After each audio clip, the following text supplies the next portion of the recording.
Thanks so much. We're back with the Pop-Up Studio. I'm Shirin Vezin with Tech Change, and I'm here with Nicole Spieker from Farm Access. Hello. And Nicole, her name is actually a bit of a premonition, right?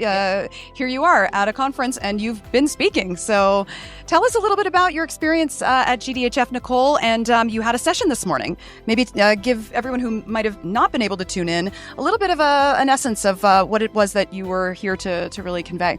Yeah, great. Thank you. And there's so much excitement here this whole week. So if you missed it, you should have serious fear of missing out right now because it was exciting. It's recorded, though. It's recorded. Look back, but make sure you get here next year because it's super exciting. And anyone in digital healthcare is here, engaging, connecting, inspiring. And I think there's big hopes for the continent that digital transformation and AI technology will change the African continent and will be answering some of the big questions ahead of it. This morning, we had a very inspiring session and we were really talking about actual use cases of connecting a very fragmented healthcare system with demand-side financing, with social health insurance, and with better quality of care. And we heard a very inspiring example from our partners in Kisumu County who demonstrated that they were able to double the impact in improvement of health outcomes while incentivizing better care journeys for all players in the sector. So I think these have been some of the exciting developments that we see people talking about and inspiring each other on real-world examples, but also talking about the big problems still ahead of us. Absolutely. And I think that's probably one of the most inspiring examples that we've heard from all week here at GDHF. Nicole, as you've been attending other sessions and listening to others, are there things that you're taking away from this experience at GDHF that, you're thinking about, putting into your next practice, into your work going forward? Yeah. Great. Yeah. So the magic word has been public-private partnerships, right? That's what you hear everybody talking about. We all recognize the very important role of governments in regulating and setting standards. And I think the African continent and Kenya right here has been leading in adopting and promoting the use of FHIR standards, setting up a digital health agency, which I think is a very important regulatory framework, and setting up good national policies. What we do see happening around us is this whole debate about data sovereignty and AI technology.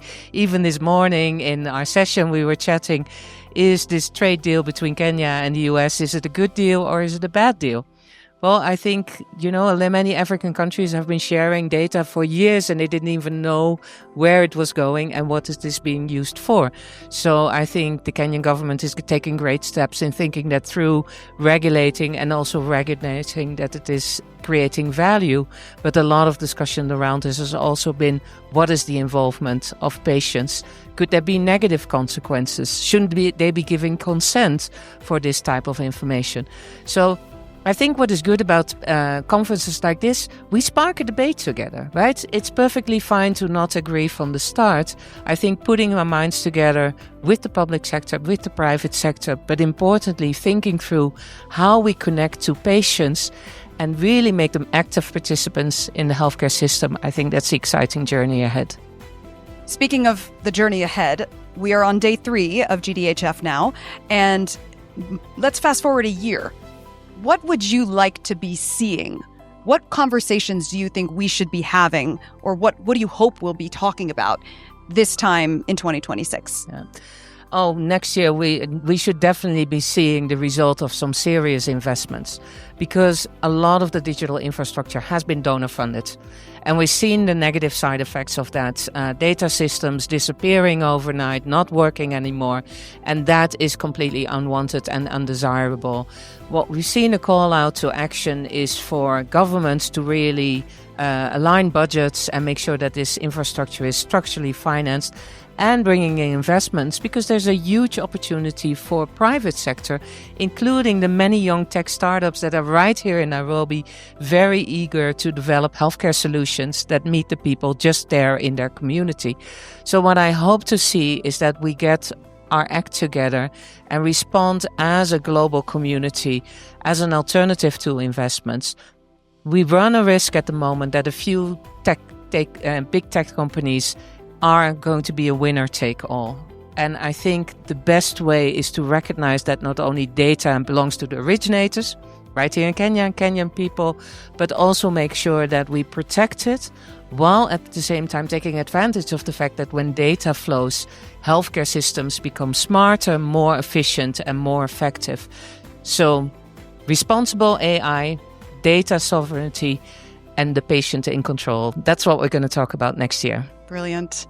Nicole, thank you so much for being a part of the pop-up studio. And thank you for Farm Access and your contributions to this year's conversations here at GDHF. We look forward to seeing you again in 26. It's been amazing. Thank you so much.